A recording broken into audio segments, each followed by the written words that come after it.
Hi, Liz V. Drain here.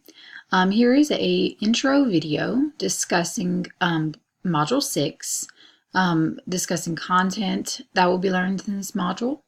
And so this module deals with basics of hypothesis testing. We're going to look at, first off, starting with the basics, just understanding the process, understanding what an hypothesis test is. It's a procedure for trying to test a claim about a parameter of a population.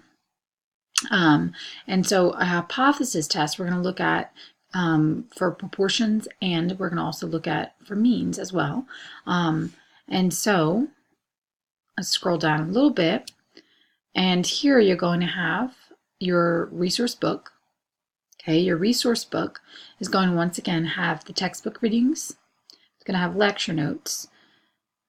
And it's going to have lecture videos.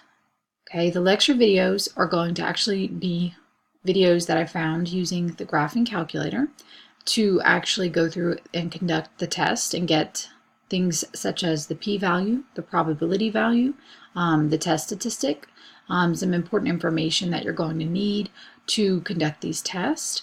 But a big part of it is interpreting the information that you get, making a conclusion about your null hypothesis, which you'll learn, and setting up your test correctly.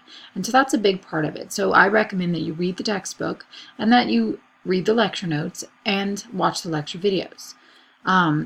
So all your homework will be found on MyStatLab. So once you're finished with textbook readings, the lecture notes, and the lecture videos, you're ready to start your homework.